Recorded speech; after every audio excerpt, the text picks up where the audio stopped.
Subscribe now and press the bell icon. Hello friends, आपका स्वागत है हमारे YouTube चैनल ज्ञान प्रतिभा में। आज का जो हमारा वीडियो है वो कक्षा 9 के छात्रों के लिए हिंदी में गद्य खंड पर आधारित है मंत्र पाठ से। तो ये देखते हैं कि उसके जो महत्वपूर्ण कुछ पद्यांश है उनके बारे में हम देखते हैं कि जो हमारा महत्वपूर्ण जो गद्यांश है इस पाठ में, जो कि मंत्र है, मंत्र नाम है पाठ का और इसके लेखक है कौन है, प्रेमचंद जी हैं। तो जैसा कि आपको पेपर में क्या है गद्यांश दे दिया जाता है, उससे जुड़े कुछ प्रश्न दे दिए जाते हैं, तो आपको इस गद्यांश को पढ़कर इन प्रश्नों के उत्तर देने रहते हैं। तो आइए देखते हैं महत्वपूर्ण गद्यांश जो हमारे हैं। जो पहला है उसमें क्या है कि मोटर चली गई, बूढ़ा कई मिनट तक मूर्ति की भांत निश्चल खड़ा रहा। संसार में ऐसे मनुष्य भी होते हैं जो अपने अमोद प्रमोद के आगे किसी की जान की भी परवाह नहीं करते हैं। शायद उसे अब भी विश्वास न आता था इस सब संसार इतना निर्मम, इतना कठोर है। इसका ऐसा मर्मभेदी अनुभव अब तक ना हुआ था।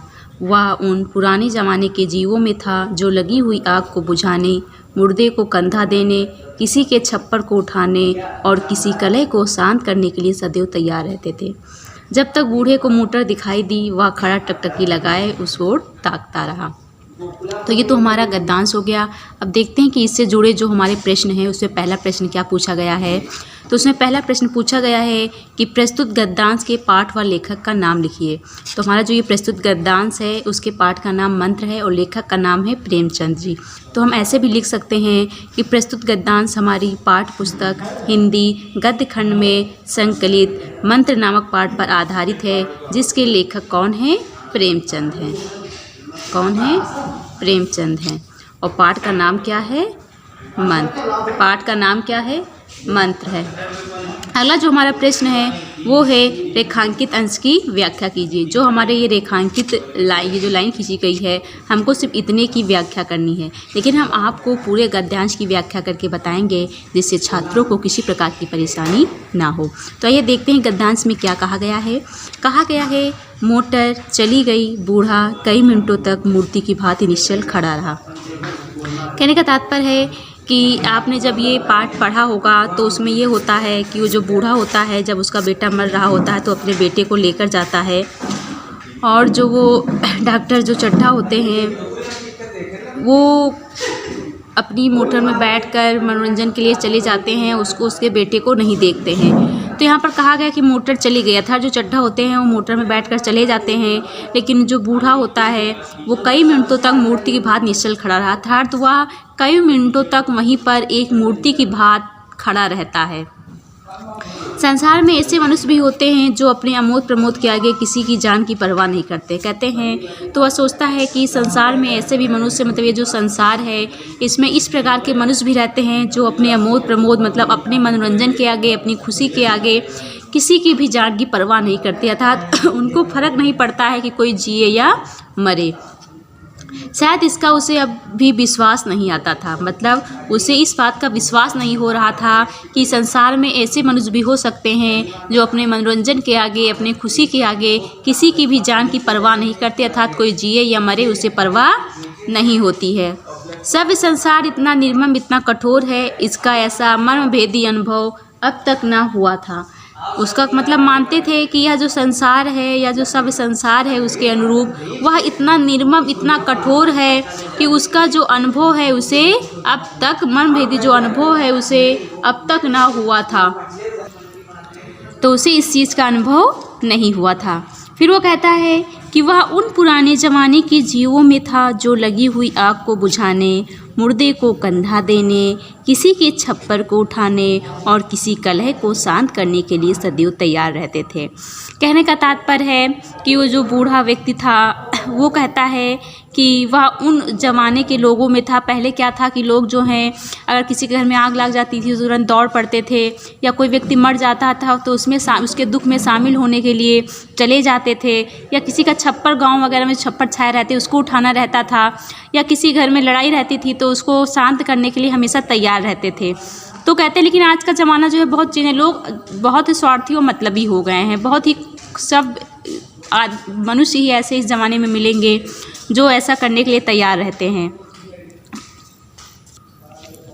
तो कहता है कि वह उन ज़माने में था, उस ज़माने के लोगों में से था जो किसी घर में अगर आग लग जाती थी तो वह तुरंत उसको बुझाने के लिए चला जाता था, और यदि किसी की वहाँ मृत्यु हो जाती थी किसी की तो वो उसको कंधा देने के लिए पहुँच जाता था। चाहे किसी का छप्पर उठाना हो या किसी घर में जो लड़ाई झगड़ा को शांत करने के लिए वह हमेशा क्या रहता था, हमेशा वह तैयार रहता था। जब तक बूढ़े को मोटर दिखाई दी वह खड़ा टकटकाई लगाए उसे और ताकता रहा। कहता है कि जब तक जो चड्ढा डॉक्टर होते हैं उनकी जो मोटर जो में बैठ कर जब वो जाने लगते हैं, जब वो अपने बेटे को लेकर जाता है तो कहता है जब अपने मोटर में वो बैठ कर जा रहे होते हैं तो उनकी मोटर जहाँ तक दिखाई देती है वह बूढ़ा उस मोटर को टकटकी लगाए वहीं और ताकता रहता है। तो ये तो इस संपूर्ण क्या कहते हैं अंश की संपूर्ण गद्यांश की व्याख्या हो गई।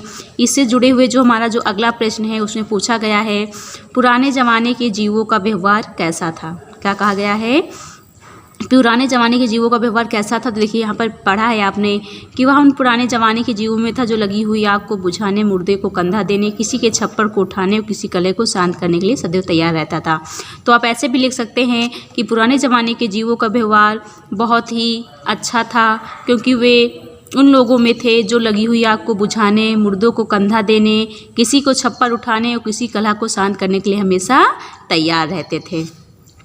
फिर जो हमारा अगला प्रश्न है कि भगत को किस बात पर विश्वास नहीं हो रहा था। तो भगत को किस बात पर विश्वास नहीं हो रहा था, तो उसे देखिए अभी आपने पढ़ा होगा कि जो अपने किसी के आगे जान की परवाह नहीं करते हैं शायद इसको अब उसे अब भी विश्वास ना था। तो आप ऐसे लिख सकते हैं कि भगत को इस बात पर विश्वास नहीं हो रहा था कि संसार में ऐसे मनुष्य भी होते हैं जो अपने मनोरंजन के आगे किसी की भी जान की परवाह नहीं करते हैं। फिर अगला हमारा जो प्रश्न है वो है भगत के अनुसार सभ्य संसार कैसा है। तो देखिए यहाँ पर लिखा हुआ है सभ्य संसार इतना निर्मम और कठोर है। तो आप लिख सकते हैं कि भगत के अनुसार जो सभ्य संसार है वो बहुत ही निर्मम और क्या है, बहुत ही कठोर है। तो ये तो हमारा इस गद्यांश से जुड़े हुए प्रश्नों के उत्तर थे और इस गद्यांश की क्या थी, व्याख्या थी। तो आइए हम देखते हैं जो अगला हमारा जो महत्वपूर्ण गद्यांश है उसके बारे में हम देखते हैं। तो ये हमारा अगला जो महत्वपूर्ण गद्यांश है उसके बारे में हम देखते हैं कि इसमें लेखक ने क्या कहा है। तो कहते हैं, लेखक कहता कि अरे मूर्ख, यह क्यों नहीं कहता कि जो कुछ ना होना था वो हो चुका, जो कुछ होना था वह कहाँ हुआ। माँ बाप ने बेटे को सेहरा कहाँ देखा, मृणालिनी का कामना तरु क्या पल्लव और पुष्प से रंजित हो उठा। मन के वह स्वर स्वप्न जिसे जीवन आनंद का स्रोत बना हुआ था वो क्या पूरे हो गए। जीवन के नृत्य में तारिका मंडित सागर में आमोद की बहार लूटते हुए क्या उसकी नौका जलमग्न नहीं हो गई। जो ना होना था वह हो गया। देखिए इससे ये तो हमारा गद्यांश हो गया। अब इससे जुड़े हुए प्रश्नों के उत्तर हमको देने हैं। तो इसमें पहला प्रश्न हमारा ये है कि प्रस्तुत गद्यांश के पाठ व लेखक का नाम लिखिए।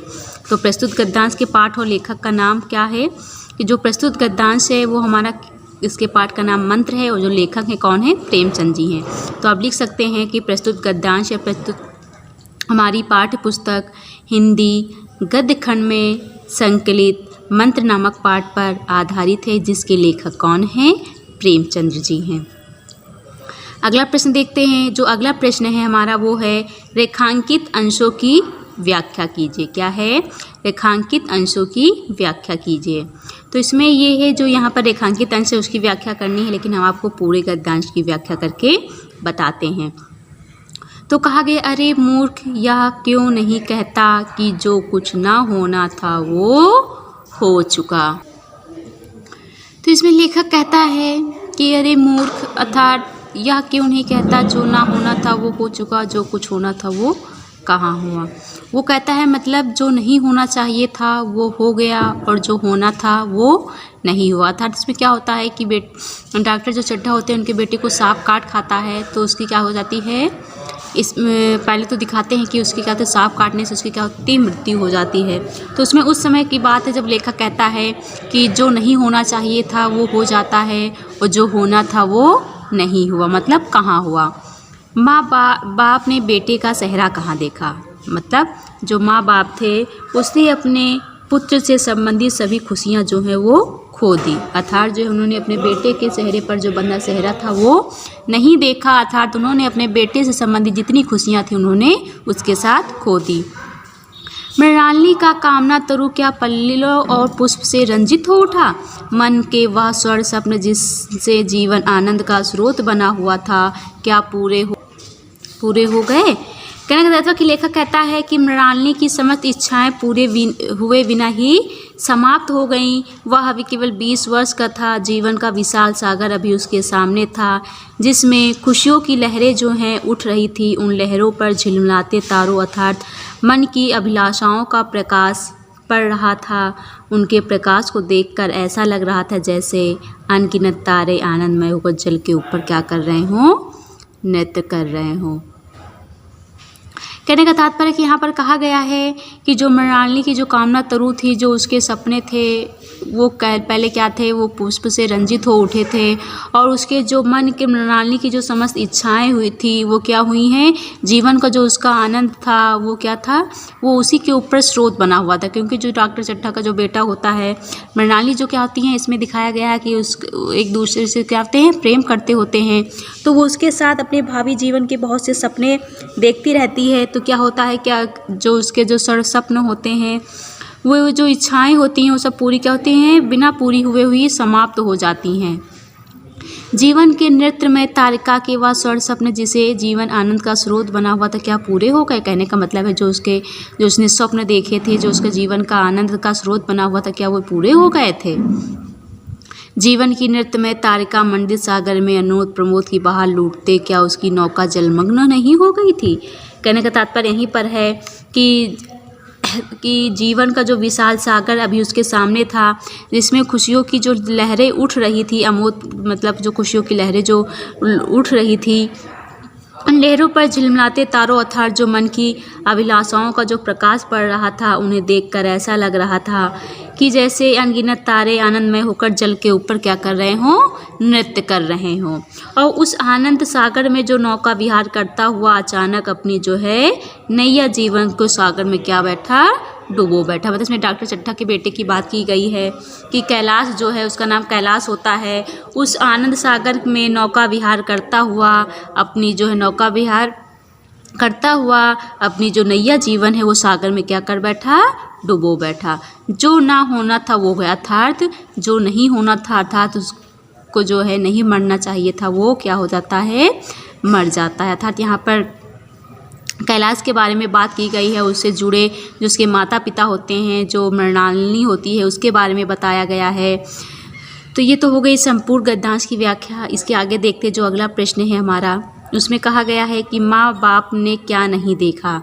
तो माँ बाप ने क्या नहीं देखा, माँ बाप ने बेटे का सेहरा कहाँ देखा, या ऐसे भी हम लिख सकते हैं कि लेखक के अनुसार माँ बाप ने अपने पुत्र से संबंधित सभी खुशियाँ खो दी थी, अर्थात उन्होंने अपने बेटे के चेहरे पर जो है वो सेहरा बंधा नहीं देखा था।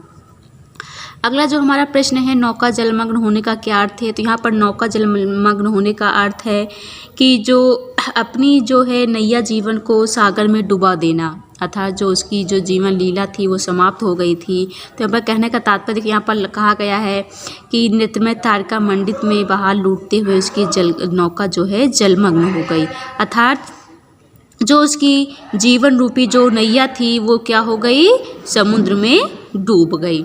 अगला प्रश्न है हमारा, मृणालिनी का कामना तरु क्या था। तो मृणालिनी का कामना तरु क्या पल्लव पुष्प से रंजित हो उठा?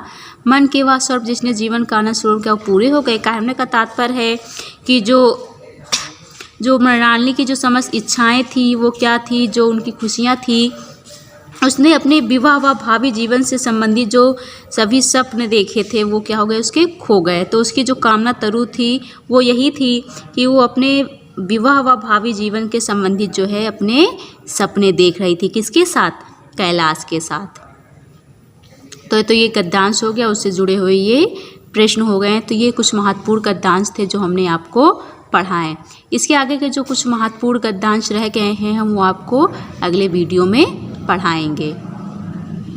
आज के वीडियो में इतना ही देखेंगे। इसके आगे के वीडियो में हम अन्य जो कुछ महत्वपूर्ण गद्यांश रह गए हैं वो इसके हम आगे की वीडियो में देखेंगे। धन्यवाद। Subscribe now and press the bell icon. Never miss an update.